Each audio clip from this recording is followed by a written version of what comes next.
প্রাথমিক নিয়োগ দুর্নীতি মামলায় কারা কারা সুপারিশের মাধ্যমে চাকরি পেয়েছিলেন, কারা তাদের জন্য সুপারিশ করেছিলেন তা জানতে 132 জনের তালিকা তৈরি করেছে সিবিআই। পার্থ চট্টোপাধ্যায় ও সুজয় কৃষ্ণ ভদ্রর বিরুদ্ধে চার্জশিট পেশের পর এবার স্ক্যানারে চাকরির সুপারিশকারীরা।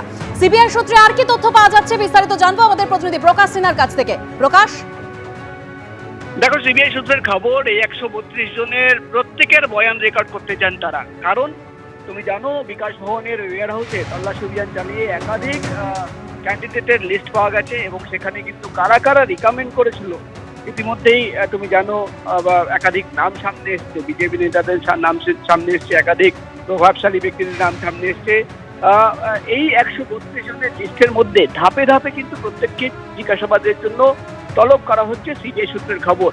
এবং তাদের কাছ থেকে মূলত সিবিআই আধিকারিকরা জানতে চান যে যারা রিকমেন্ড করেছিল এবং এখানে তাদের নাম দেখা যাচ্ছে, কিভাবে এই গোটা প্রক্রিয়া হয়েছিল, অর্থাৎ তারা কিভাবে তাদের সঙ্গে যোগাযোগ করেছিলেন, তারা কোনোভাবে টাকার পয়সার লেনদেন হয়েছিল কিনা, এবং তাদের কাছ থেকে যে অ্যাডমিট কার্ড নিয়ে রিকমেন্ড করা হচ্ছে সেটা কিভাবে হলো, তারা কি নিজেরাই অ্যাডমিট কার্ড দিয়েছিলেন নাকি কোনো মাধ্যমে তাদের কাছে অ্যাডমিট কার্ড পৌঁছে গেছিল। অর্থাৎ 132 জনের নামের একটি তালিকা তৈরি করা হয়েছে এবং সিবিআই এর আধিকারিকরা মনে করছেন যে তাদের প্রত্যেককে জিজ্ঞাসাবাদ করে যেভাবে রিকমেন্ড করা হয়েছে এবং প্রভাবশালী ব্যক্তিরা যেভাবে নাম পাঠিয়েছিল সেই বিষয় নিয়ে তাদের কাছ থেকে তথ্য পাওয়া যেতে পারে। এবং তাই জন্যই কিন্তু যেটা আমরা সিবিআই সূত্র জানতে পারছি, চার্জশিটের পর তুমি জানো পার্থ চট্টোপাধ্যায়, সুজয় কৃষ্ণ ভদ্র সহ একাধিক ব্যক্তিদের বিরুদ্ধে চার্জশিট জমা পড়েছে এবং তারপরেই কিন্তু এই ধাপে ধাপে 132 জনকে তলব করে তাদের জিজ্ঞাসাবাদের প্রক্রিয়া শুরু করে দিল সিবিআই। এবং সিবিআই আধিকারিকরা মূলত রিকমেন্ডেশন কিভাবে পাঠানো হয়েছিল, তাদের সঙ্গে কিভাবে যোগাযোগ হয়েছিল, সেই বিষয় নিয়ে এই 132 জনের মধ্যে কজন রিকমেন্ডেশনের মাধ্যমে চাকরি পেয়েছে, এই সমস্ত তথ্য জানার জন্যই কিন্তু ধাপে ধাপে এই 132 জনকে তলব করা হচ্ছে, এমনই খবর আমরা সিবিআই সূত্র মারফত জানতে পারছি। ধন্যবাদ প্রকাশ। পানাগড় কাণ্ডে উপযুক্ত তদন্ত চেয়ে এবার আদালতের দ্বারস্থ সুতন্দ্রা চট্টোপাধ্যায়ের মা। ইচ্ছাকৃতভাবে খুনের অভিযোগ, ইফটিজিং এর শিকার হয়েছেন সুতন্দ্রা, এরকমই অভিযোগ করছে পরিবার। নেশাগ্রস্ত অবস্থায় গাড়ি চালিয়ে মেয়েকে মারা হয়েছে বলে অভিযোগ পরিবারের।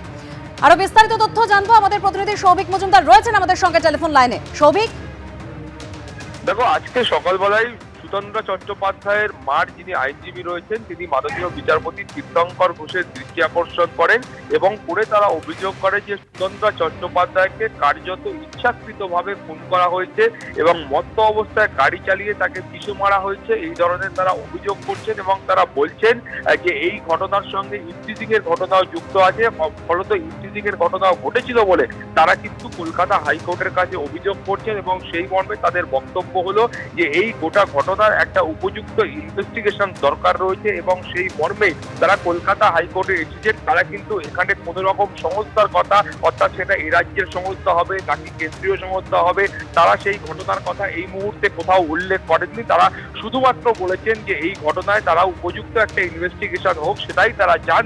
ফলে সেই মর্মে মাননীয় বিচারপতি তীর্থঙ্কর ঘোষের দৃষ্টি আকর্ষণ করা হয়েছে। মাননীয় বিচারপতি তীর্থঙ্কর ঘোষ এই মামলা দায়ের করার জন্য অনুমতি দিয়েছিলেন। ফলে তো এই মামলার দায়েরের প্রক্রিয়া সম্পন্ন হলে তারপরে কলকাতা হাইকোর্টে এই মামলার পরবর্তী পর্যায়ে যে বিচার প্রক্রিয়া আছে সেটা কিন্তু এগোবে। বেশ, ধন্যবাদ সৌভিক।